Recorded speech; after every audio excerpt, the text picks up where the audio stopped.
Oak Lavender's been in business for about 7 years that we have had people coming to the farm. The first thing that we always tell everyone when they come to the farm is that you just need to take a deep breath and relax. And it's not overpowering. It's lovely. It really is. Thank you. Now, what made you say, hey, let's start a lavender farm? Well, Amy, there's a lot that's going on in the world that's really stressful. There's a lot of bad things that happen in the world that really are happening because people don't know how to manage their anxiety. And in my career, that's what I've done for a living, is work with a lot of folks that have some anxiety problems. So I always tell people along the way that as a farmer, I didn't search for lavender. Lavender found me.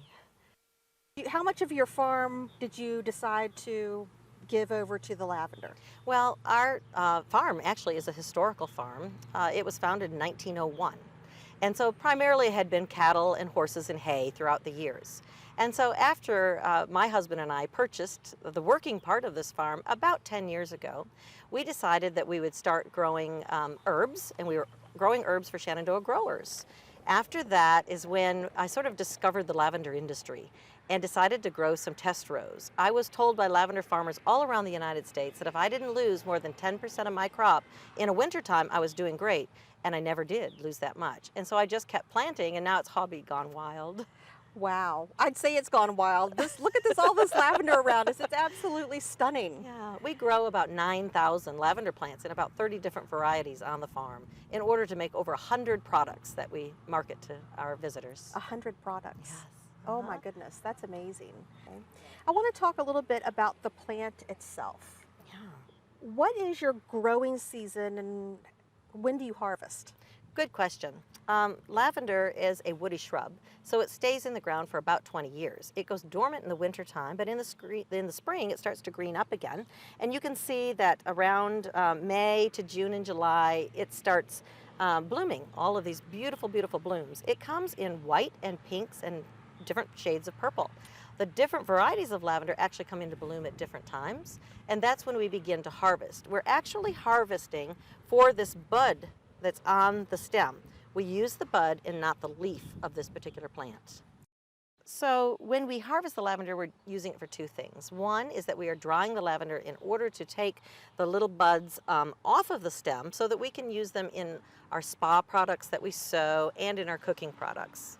Then when the lavender is just fresh in the ground, we have to harvest it and take the fresh lavender to the distillery and steam it in order to get the essential oils. Most of our bath and body products are made with lavender essential oil or the Hydrosol. Okay. Well, you have a distillery here on site that you make your products with. Will you show us that? I'd love to show it to you. Yes. Okay, great. Okay, Julie, so here we are at your distillery. Yeah. Tell us what happens here. So when we harvest the lavender, we bring it fresh here to the distillery. There are lots of ways that you can extract the essential oils and the hydrosol from a plant, but we want to do it the cleanest way possible because we're making aromatherapy items and bath and body products. And so we're going to use steam distillation.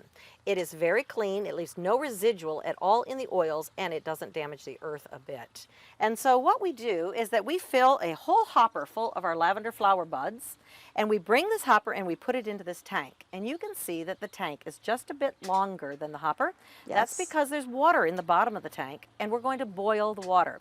It causes the steam to pass up through the lavender that's in the hopper basket, and the steam causes the lavender to sweat, and it sweats from its oil glands. And so those little droplets of oil are going to rise up through this distillery system until they come to this big copper circle here, which is the condenser. In the condenser, when the steam is pushed into that, it begins to cool. And when a steam begins to cool, it turns back into a liquid. So that liquid begins to drip right here into this box. This box is very special. It's called a separator or an essencer. That's where the essential oil is beginning to separate from the hydrosol. The pressure begins to push it up this little graduated cylinder, and this is what we get. We get a lavender essential oil, and we get a hydrosol. The lavender oil is always going to be lighter than the water, so it's going to sit on top of the graduated cylinder. It rolls over the top and comes down into the spigot, and we just tap it off into glass, and we take the hydrosol and siphon it off into big jugs. Well, I think it's interesting to see this. You talked about how clean it is. I mean, this is completely see-through. I don't see there's nothing floating around in that, and even the water that comes off. Absolutely, yeah, but yet it is full of just wonderful healing properties that lavender is so known for. Right. Depending on the variety of lavender that we might be distilling, it can be anywhere from clear to a very light gold to this Melissa, which caused a beautiful deep golden essential oil. So It's each of the beautiful. lavender varieties produces its own unique essential oil that has a specific scent and a color. So let's talk about some of the items that you make using the lavender oil. Oh, goodness. First of all, we bottle it directly. We retail just the essential oil in two different varieties that we offer here at our farm. And then we also bottle directly the Hydrosol. We sell it as a linen spray. It's beautiful. It's a distilled water, so you can put it in your iron. It's lovely Oh, to put wow. on all of your linens. People also buy it for an aromatherapy mist. You can just spray it into the air and breathe it in for the relaxing properties. And that's the water. That's the Hydrosol, yes. Okay. The lavender essential oil we just use by the drop. Lavender essential oil is very, very concentrated. One drop of essential oil can be equal to about 30 cups of tea if we were to steep the lavender flower buds. Oh my And so we goodness. only are using it by the drop, and we're making soaps and lotions and creams and massage oils and lots of lovely, lovely bath oils and other spa products. Your gift shop here on the farm is loaded full of all kinds of things made with lavender, and it's absolutely amazing, and all those are made here. They are, yeah. The sky's the limit of all the things that you can think of what we might add lavender to. And so many of those things we make right from scratch, buying butters that we can blend with the lavender essential oils and lotions and creams, and some of the things that we buy a base, and we go to our most organic natural sources that we can find for some of those cosmetic bases. Well, I saw a sign in your gift shop that said lavender ice cream. Oh, it's Really? wonderful. Yeah. I can't even Yeah. imagine the flavor with ice cream. Tell us how that came about. Oh my goodness, yes. So many of the ice cream flavors are now becoming sort of boutique flavors. And we actually went to the creamery with this idea, and they also were surprised. They thought lavender in the ice cream. So we now do a blueberry lavender, a strawberry lavender, and a vanilla. And in the fall we do apple pie lavender. Oh, It's that sounds just wonderful. delicious. It's just delicious, yeah. And it's really good for you too. Great. Well, now you mentioned the drying house. Yes. Can you take us there and show us what it's all about? Absolutely. We actually had Community Harvest Day just yesterday, and so the drying barn is full. Let's go see it. Great, thanks. So we've made it to the drying and debudding barn.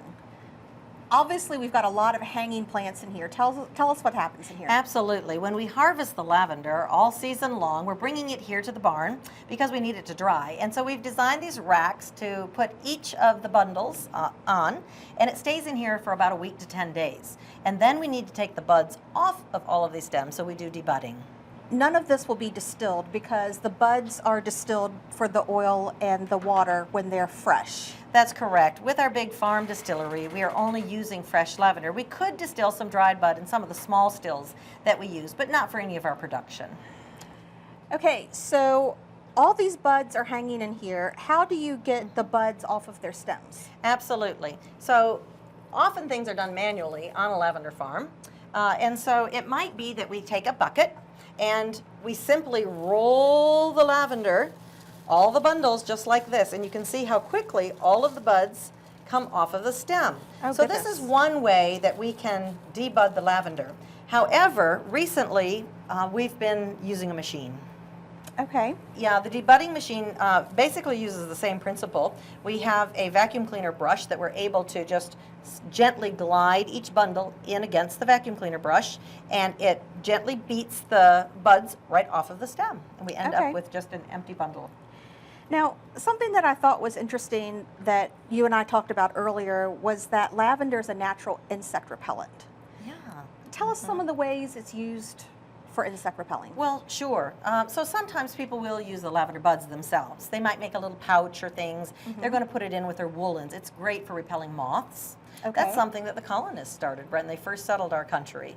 However, we have also learned that there's a lot of oil in the stem itself. And so this is a byproduct of the lavender. The buds are very valuable to us in other ways. And so we can chop the stem up and even put it in with our chicken litter and just keep the insects out of the litter for the chickens. Wow. Yeah. Okay. We're trying to learn how to use every little bit of the lavender plant. That's wonderful. Well, we have one more stop to make. We're going to go up to the gazebo and kind of get an overview of the whole farm. Oh, we look forward to it. Okay. So here we are on top of the hill overlooking the discovery area. It's so pretty up here, and there's so many different little sections you have on the whole farm. What can people expect to see and do when they visit White Oak Lavender Farm? Oh, Amy, we try to have a little something for everybody. We want both men, women, older people, and children to enjoy our farm. When families come to the farm, there's so much that they can do out here in the discovery area. We have everything from the life-size checkerboard and life-size Jenga and games that children can play outdoors to a very contemplative labyrinth walk. Many people love to come to the lavender farm because they might have a big decision to make in their life and they want to get just in the quiet of the gardens. We also have you-pick. People just enjoy so much during season to come out and pick their own lavender that they can dry and then have their lavender to use all winter.